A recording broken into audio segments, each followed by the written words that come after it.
तो हेलो दोस्तों, आप सभी को गुड मॉर्निंग। फिर से आज मैं आप लोग के लिए लाया हूँ एक नया एपिसोड पार्ट 2।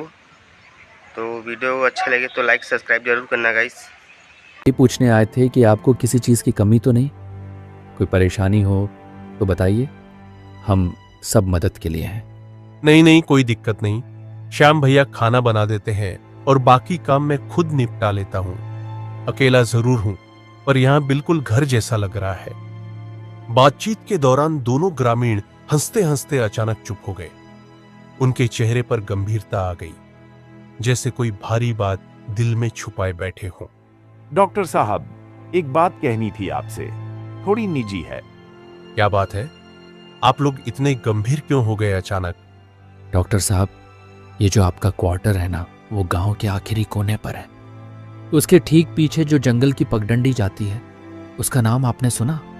नहीं, क्यों? उस रास्ते की बदनामी बहुत है साहब। कोई भी शरीफ आदमी वहां अंधेरा होते ही नहीं जाता।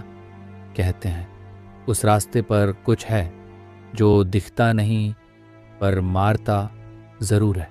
मैं पहले तो मुस्कुरा दिया, सोचा गांव की कोई पुरानी मान्यता होगी, लेकिन उनकी आंखों में जो डर था वह झूठा नहीं लग रहा था। क्या कोई हादसा हुआ है पहले? कई लोग जो रात में उस जंगल के रास्ते से गुजरे वो कभी लौटे नहीं। किसी की लाश मिली, किसी का पता ही नहीं चला। पुलिस भी आई थी एक बार, लेकिन वो भी कुछ साबित नहीं कर पाई।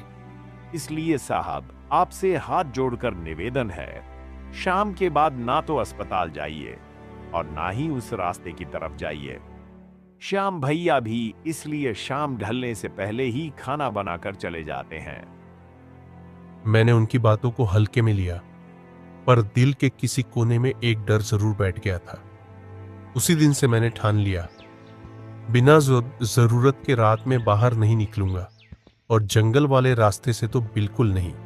लेकिन उस रात जब पूरा गांव सो चुका था और बाहर सिर्फ सन्नाटा, कुछ झींगरों की आवाज और मध्यम हवा चल रही थी, तभी अचानक मेरे क्वार्टर के दरवाजे पर दस्तक हुई। नींद गहरी थी और वो आवाज जैसे किसी सपने की तरह कानों में पड़ी।